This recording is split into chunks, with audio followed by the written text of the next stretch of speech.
नमस्कार। आज समृद्ध पंचायत राज ग्रामपंचायत ग्रामसभेत जमलेले सगळे माझे बालमित्र, कोनाळी ग्रामस्थ, शिक्षक वर्ग, पोलीस पाटील, तलाठी साहेब, डेप्युटी सरपंच व कोनाळी गावातील माझे ग्रामस्थ, आज आपल्या कोनाळी जिल्हा परिषद शाळेतील Tamboli sir, Yadav sir, Mansurkar madam हे तिघे आज दुसरीकडे त्यांची बदली होत आहे। खूप दुःखाची गोष्ट आहे, कारण ते 8 वर्षात आपल्या कोनाळी शाळा 0 पासून ते खूप वरपर्यंत लेवलला आणलेले आहे। मागील 8 वर्षापूर्वी आपल्या कोनाळी गावात जिल्हा परिषद शाळेला काहीच किंमत नव्हती। आज प्रत्येक मुलं एवढं हुशार आहेत ना। आता यादव सरांनी सांगितले, जर आपण व्यवस्थितपणे लक्ष दिले तर इथले सगळे मुली क्लास 1 अधिकारी IPS होतील, कलेक्टर होतील, तहसीलदार होतील, IPS होतील। खरोखरच त्यांनी त्याप्रमाणे आज आपली शाळा घडवलेली आहे। आज सांगायचं एवढं तात्पर्य आहे, त्यांनी 8 वर्षात जी प्रामाणिकपणे सेवा केली, जसं आपल्या स्वतःच्या मुलाला शाळेत जाण्यासाठी सांभाळतात त्याप्रमाणे त्यांनी आपल्या स्वतःच्या मुलासारखं इथल्या मुलाला घडवलं, शिकवलं। आणि आज आपल्या कोनाळीतील भरपूर मुलं पुढे जाऊन काही IT सेक्टरमध्ये आहे, काही केमिकल फॅक्टरीमध्ये, काही इंजिनियर झाले, काही डॉक्टर झाले, काही परदेशात MBBS साठी बी गेलेले इथले आपले जिल्हा परिषद शाळेतील मुली। भरपूर काही त्यांनी सुधारणा केली, त्याबद्दल मी कोनाळी ग्रामपंचायत तर्फे किती बी आभार मानलं तरी ते शब्दात कमी आहे। एक उदाहरण म्हणून देतो, एक टुरिस्टची बस एका रोडवरती जात होती। रोडवरती जात असताना त्या बसमध्ये अचानक घाट आली, घाटमध्ये ती बस जाऊन एका टेकडीला आदळली। आदळल्यानंतर पुढे जातो तर आणखी एक झाडावरती आदळली। विजेचा कडकडाट, पाऊस एवढा जोरात पडू लागला ना, समोरच्या झाडावरती वीज कोसळली। तेव्हा आतले जेवढे फुल प्रवासी होते ते घाबरले। घाबरल्यानंतर सगळ्यांना असं वाटलं की आपण काय करायचं आता। बस येऊन एकदम कडेला टेकली होती, सगळे एकमेकाकडे बघत होते। प्रवासी एवढा हतबल झाले की आपण आता जिवंत राहू शकत नाही। तेव्हा सगळ्यांनी असं विचार केला, आपण बस मधले कोणीतरी आपल्या बसमध्ये असा व्यक्ती आहे, तो निकृष्ट व्यक्ती आहे, कमी विचाराचा आहे, दुर्जन विचाराचा आहे, म्हणून ते विचार केले। तेव्हा सगळ्यांनी असं ठरवलं, एक एक करून सगळे खाली उतरून झाडाला हात लावायचा।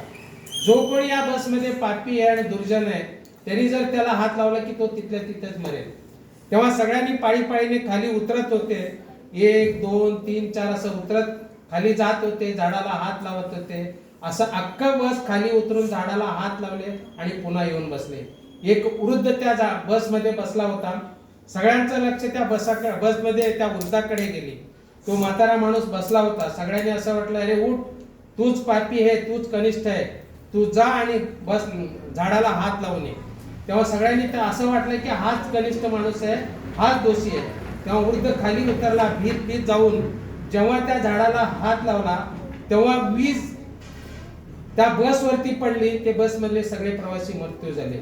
म्हणजे तो वृद्ध ज्या बसमध्ये बसला होता तो पुण्यवान माणूस होता, त्याच्यामुळे अख्खा बस जिवंत होता।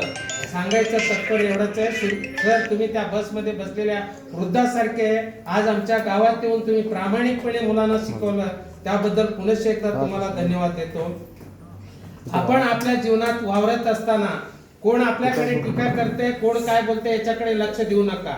आपल्याला पुढे जायचं असेल, मी सरपंच या नात्याने बोलत नाही, मी एक गावचा नागरिक, मी पदावरती असो नसो, परंतु शेवटी प्रत्येक क्षण मी माझ्या गावासाठी झटेन, आज मी शब्द देतो।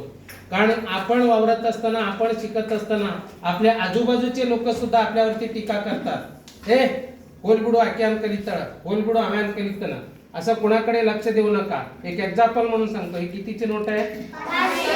त्याला सुरू झालं, हे किती आहे? हा, हे खाली पडलं, हे कितीचं आहे? हा, याला मी फेकलं तरी कितीचं आहे? याची किंमत कमी झालाय का? हा, म्हणून आपल्यावरती कोणी टीका केलं, काय केलं त्याच्याकडे लक्ष देऊ नका। आपली किंमत कमी होत नाही, कोणी काही बी टीका करू दे, काही बी बोलू दे, याची नोटची जसं किंमत कमी होत नाही ना, त्याप्रमाणे आपल्या आयुष्यात असं आपलं किंमत वाढवा ना, कोणी काही बोललं तरी उलट आपलं किंमत वाढलं पाहिजे। आपल्या आई वडिलांचं नाव रोशन करण्यासाठी आपण सदैव प्रयत्न करायला पाहिजे। तुमच्या शिक्षणासाठी, पुढे शाळेत जाण्यासाठी काही बी कमतरता लागू दे, मी वैयक्तिकपणे तुम्हाला मदत करेन कुठल्याही गोष्टीचं। काही बी लागू दे तुम्हाला इंजिनियर व्हायचं आहे, डॉक्टर व्हायचं आहे, IPS व्हायचं आहे, IAS व्हायचं आहे, काही नव्हते दे तुम्हाला. दिल्ली, मुंबई, पुणे कुठे जायचं जावा, फक्त तुम्ही मला रात्री अहोरात्री केव्हा बी एक फोन करा. फोन केल्यानंतर तुम्ही आहे तिथे मी मदत करेन. यावेळी